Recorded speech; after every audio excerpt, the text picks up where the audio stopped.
नमस्कार दोस्तों, study IQ IAS में आप सभी का स्वागत है। मेरा नाम है उत्कर्ष सिंह और fifth lecture back to back लेकर के आए हैं आपके लिए एंथ्रोपोलॉजी डीमिस्टिफाइड सीरीज में। इस फिफ्थ लेक्चर में we are going to talk about branch of anthropology called social cultural anthropology. In the previous lecture, we have come across what is anthropology, meaning of anthropology, scope of anthropology, branches of anthropology and the pioneering anthropologist.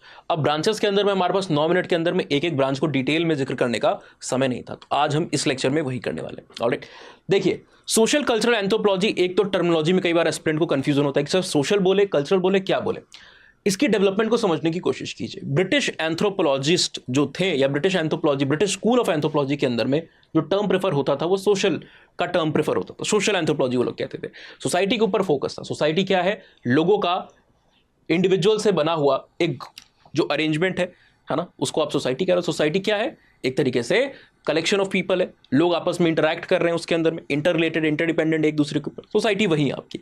Society के structure के ऊपर आप focus कर रहे हो, society के अंदर में जो डायनामिक्स है उनके ऊपर फोकस कर रहे हो, सोशल चेंजेस के ऊपर फोकस कर रहे हो, इन सारी चीज़ों को आप एनालाइज कर रहे हो। अब ब्रिटिश के प्रभुत्व में जो थे, खासकर जो कॉलोनाइज कंट्रीज या रीजन थे, वो भी इस टर्म को यूज करने लगे। इवन आप इंडिया में भी, इंडिया भी कॉलोनाइज था, हमारे यहाँ पर भी आकर देखते हो आप, तो शुरुआत के समय में जो किताबें आ रही थी, जो पायनियरिंग एंथ्रोपोलॉजिस्ट हैं हमारे इंडिया में, जैसे DN मजुमदार साहब है ना, उनके वर्क को आप देखोगे तो इंट्रोडक्शन टू सोशल एंथ्रोपोलॉजी, और भी कई सारे स्कॉलर्स जो आप देखोगे 20s, 30s, 40s में, उनके वर्क के अंदर में सोशल एंथ्रोपोलॉजी टर्म आ रहा था। 40-50 के बाद हमारा US से भी एक इंटरेक्शन होने लगा, खासकर आज़ादी भी हमें मिल चुकी थी, दुनिया भर से हमारी खुद की सरकार है, सबके साथ हमारे फॉरेन रिलेशंस, फॉरेन टाइप्स बन रहे हैं, और अमेरिका भी एक डोमिनेंट पावर खासकर सेकेंड वर्ल्ड वॉर के बाद बन के आया है ना। खासकर आप देख रहे हो कि शिकागो स्कूल ऑफ एंथ्रोपोलॉजी के अंदर में जो कोलैबोरेटिव अप्रोच को अपनाया गया भारत के ही ज़मीन के ऊपर, जहाँ पर दूसरे जगहों के मिल्टन सिंगर, ऑस्कर लेविस जैसे जो स्कॉलर्स हैं, रॉबर्ट रेडफील्ड है ना, ये लोग आ रहे हैं और ये लोग इंडिया की सोसाइटी को विलेजेस स्टडीज़ कर रहे हैं, सिविलाइजेशन के ऊपर स्टडीज़ कर रहे हैं, और हमारे एंथ्रोपोलॉजिस्ट के साथ कोलैबोरेट कर रहे हैं। इन सारी चीज़ों को कोऑर्डिनेट करने का जिम्मा भी किसके पास था? प्रोफेसर DN मजुमदार के पास था, और यूनिवर्सिटी ऑफ लखनऊ इसकी एक प्राइमरी सीट बनी हुई थी। तो अब यहाँ से एक नोशन शुरू होता है जहाँ पर कल्चर टर्म का भी अलग अलग लिटरेचर में, खासकर जो कोलैबोरेटिव वर्क्स थे उसमें जिक्र होना शुरू होता है। 90s आते आते, ग्लोबलाइजेशन का टाइम आते आते, जब हमने अपने दरवाजे खोले तो एंथ्रोपोलॉजी के भी दरवाजे खुले। हमने एक न्यूट्रल अप्रोच को फॉलो करने की कोशिश की, और स्कूल, कॉलेज, यूनिवर्सिटीज़ में जो टर्म यूज़ होने लगा वो सोशियो कल्चरल एंथ्रोपोलॉजी का टर्म यूज़ होने लगा। अब इस सोशल कल्चरल एंथ्रोपोलॉजी के अंदर में आप पढ़ते क्या हो? देखिए, फोकस सोसाइटी और कल्चर के ऊपर ही यहाँ पर है।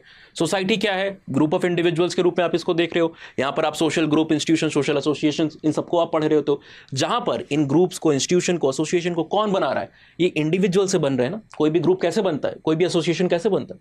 दो लोग जब साथ में आते हैं, एक पर्टिकुलर रिलेशनशिप में स्टैब्लिश होते हैं एक दूसरे के साथ, है ना। कोई इनका एक कॉमन हो सकता है ऑब्जेक्टिव हो, जिसको पूरा करने के लिए यहाँ पर साथ में आए हो। तो इंडिविजुअल्स हैं, और उस कॉमन ऑब्जेक्टिव को पूरा करने के लिए सबकी अपनी अपनी एक जिम्मेदारी होगी। उस जिम्मेदारी को पूरा करने के लिए उनको एक दर्जा दिया जाएगा। तो they all are having certain social status. Status यानी कि उनकी जो पोजीशन है। जैसे हमारी सोसाइटी में 2 तरीके का स्टेटस देखने को मिलता है, एक एस्क्राइब्ड और एक अचीव्ड। एस्क्राइब्ड स्टेटस क्या है? फॉर एग्जाम्पल आपका कास्ट सिस्टम, आप ब्राह्मण हो या क्षत्रिय हो तो आप जन्म से हो, उसमें कोई ऑल्टरेशन आप नहीं कर सकते हो, ठीक है। बट क्लास सिस्टम की अगर आप बात करो, फॉर एग्जाम्पल आप थोड़े से एक इंसान, अगर फॉर एग्जाम्पल मैं गरीब वर्ग में पैदा हुआ हूँ, है ना, मैं जाता हूँ कौन, मैं करोड़पति में 5 करोड़ रुपए जीत जाता हूँ, तो क्या हुआ? मेरा स्टेटस चेंज हो गया, गरीब से मैं अमीर हो गया, सोशल स्टेटस चेंज हो गया।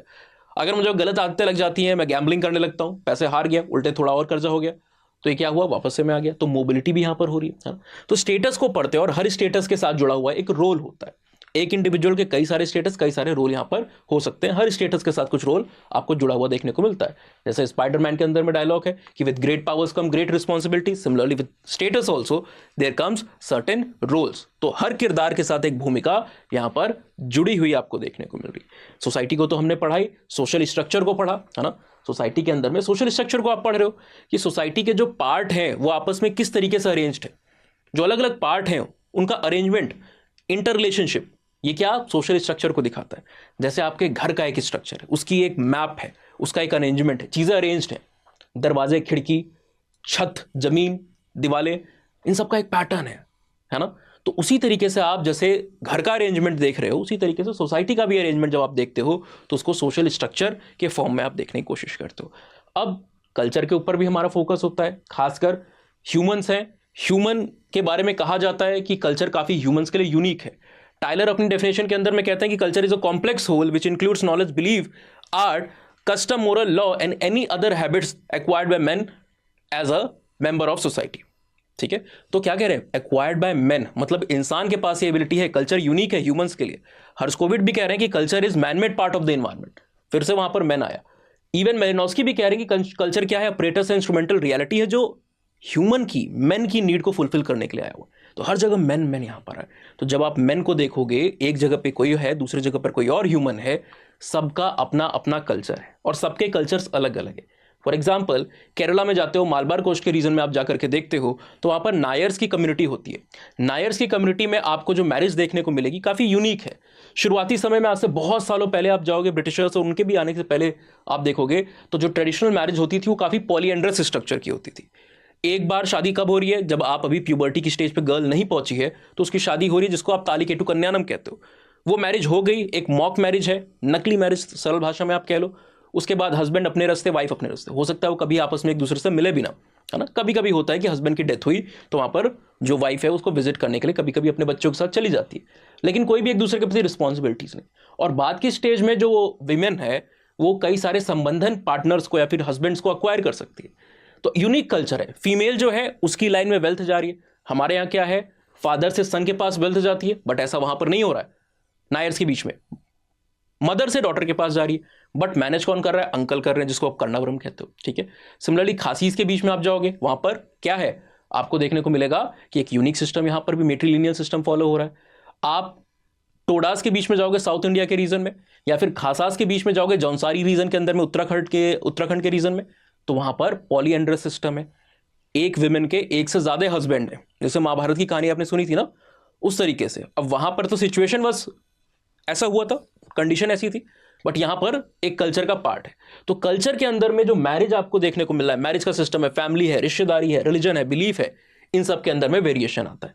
एक कल्चर का दूसरे कल्चर से डिफरेंस आपको देखने को मिलेगा मैरिज के कस्टम्स में, रूल्स में, है ना। फॉर एग्जाम्पल, नॉर्थ इंडिया के अंदर में कल्चर को आप देखोगे तो क्या है, cousin marriages of any sort are totally abandoned, है ना क्रॉस कजन मैरिज करते हैं नॉर्थ इंडिया के अंदर में हिंदूज, और ना ही क्रॉस कजन मैरिज को करते हैं मोस्ट ऑफ देम एटलीस्ट।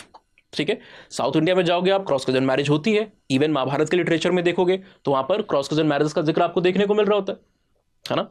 तो ये क्या है, कल्चरल चेंजेस है, और हम इन्हीं कल्चरल चेंजेस को फोकस करना चाहते हैं सोशल कल्चर में। और हमारा जो फोकस है वो यहीं तक नहीं टिका, इसके अलावा भी कई नई ब्रांचेस यहाँ पर आती गई हैं। जैसे मेडिकल एंथ्रोपोलॉजी आपको देखने को मिलती है ना। मेडिकल एंथ्रोपोलॉजी के अंदर में आप हेल्थ से और इलनेस से जुड़े हुए कल्चरल डायमेंशंस को समझने की कोशिश करते हो in terms of the primitive people और the simple societies. Simple societies को आप देखोगे, उनके यहाँ अपनी ही मेडिसिन की, या फिर आप कह सकते हो बीमारियों का लॉजिक है। वो मानते हैं कि कोई भी अगर बीमारी है तो उसकी वजह क्या है, कोई सुपर नेचुरल पावर उन पे गुस्सा है, उनके एंसेस्टर्स उन पे गुस्सा है। तो डॉक्टर्स के पास नहीं जाते हैं। डॉक्टर्स को काफ़ी आज के समय में भी कई ट्राइब्स इग्नोर करती है। उसकी जगह पर जो लोकल हीलर्स हैं, प्रैक्टिशनर्स हैं, कहीं पे शमंस बोला जाता है, कहीं पे ओझा बोला जाता है, कहीं पे कोई और टर्म बोला जाता है ना। तो ये लोग क्या करते हैं, उपचार करने का काम कर रहे हैं। तो अपने बिलीव है, अपना एक हेल्थ केयर सिस्टम है। हमारी तरह वो भी जानते हैं कि कई सारे पेड़ पौधे के अंदर में कुछ मेडिसिनल प्लांट होते हैं, उनके अंदर में मेडिसिनल बेनिफिट्स आपको देखने को मिल रहे हैं, तो उनका भी वो यूज़ करते हैं। तो क्या है, आपको एक डाइवर्सिटी देखने को मिल रही है बिलीफ सिस्टम के अंदर में, कल्चरल सिस्टम के अंदर में। इसको छोड़ करके आप रिलीजन के अंदर में देखते हो, कुछ लोग प्रकृतिवादी हैं, नेचर को पूजा कर रहे हैं, कुछ लोग पॉलीथिस्टिक हैं, बहु ईश्वरवाद, मल्टीपल डीटीज को पूजा कर रहे हैं, कुछ लोग मोनोथिस्टिक हैं। तो ये सारे जो चीज़ हैं, सोशल स्टेटस, सोशल स्ट्रक्चर, साथ ही साथ इनइक्वालिटी, इन सब को पढ़ने का काम किसका है, सोशल और कल्चरल एंथ्रोपोलॉजी के सब्जेक्ट मैटर में ये सारी की सारी चीजें आ जाती हैं, है ना। सो आई होप आपको एक आइडिया लग गया होगा कि सोशल कल्चरल एंथ्रोपोलॉजी क्या है, इसका ओरिजिन क्या है, और इसके अंदर में मेजर पढ़ाई क्या और क्यों होती है।